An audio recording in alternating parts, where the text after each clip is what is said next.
Viking leg wraps. This is a pair of my Viking leg wraps I made a couple of years ago. Made from a red madder wool. It's a very nice fine wool. And the plate would have been about 12 centimetres or 4 inches wide to begin with. And I've folded over, as you can see in this one here, the edge, and gone round with a blanket stitch with a very nice blue waxed linen thread. And I'm sure you agree these are very nice indeed.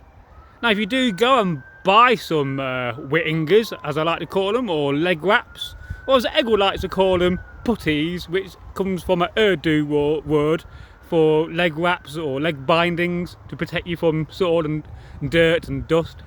But if you do buy a pair, you know, if you go on eBay or go to a sutler, then you're going to get a set that aren't folded over and been sewn like this. They're going to be plain. So I do recommend you do this, and at some point I may try to demonstrate on camera putting together a set of leg bindings. Now I'd say these are about 2.5 meters in length, and they have a natural cord, as you can see there, which I've made myself. And there's a few different methods I've used to fasten up.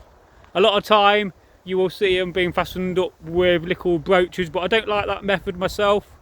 And I do have a little tip for the future which I'm going to demonstrate when I actually sew it together and make what I'm going to demonstrate in the future to make leg wraps even better and more authentic. And I do often wonder, now here we can see the backing of the leg wrap, that's the front, but would they have lined the back? Because some very nice fine leather would be nice on the back of that, or even you could double it over and have it another piece of wool and then have your leg bindings basically double-sided, so you could wear, you know, if this was blue one side and red the other, you could reverse them. So that's another option as well if you want to go to the extreme. Oh yes, and I do hope, you know, you like looking at these leg wraps, leg bindings. I don't always wear them on camera.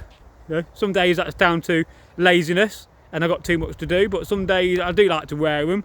And next I'm going to film demonstrating putting leg wraps on and just talk about that for a few minutes. And they are fascinating. Now if you go back to the Iron Age leg wraps were different. They would have been just made from one piece of wool, let's say 14 inches by, you know, 30 inches, and then they would have wrapped that round and fastened it on somehow with a cordage like this. So what's happened is that through time leg wraps have developed and refined and got smaller in the sense of they became longer pieces of fabric rather than just one piece of fabric. And at some point when I do put together my Iron Age impression and make a pair of Iron Age leg wraps, I will demonstrate them as well on camera. So yes, I think it's fascinating, and when you fold them up, always fold them up in reverse so that they're inside out, so you can just wrap them around your leg and begin at your bottom of your leg and work your way up and make them neat, you know, put some effort into them.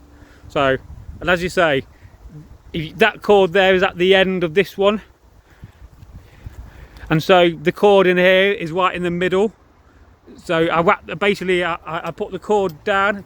If I could demonstrate it on camera I would do, but I'm going to do that later on. So I basically wrap the cord, I put it down on the old leg binding, and then basically I just roll them up in, so they're reversed. I can put them straight on my leg, and it does make sense. Yes, so I hope you've enjoyed this short video. I wish I could make it a little bit longer, but some days a video length is going to be what it's going to be.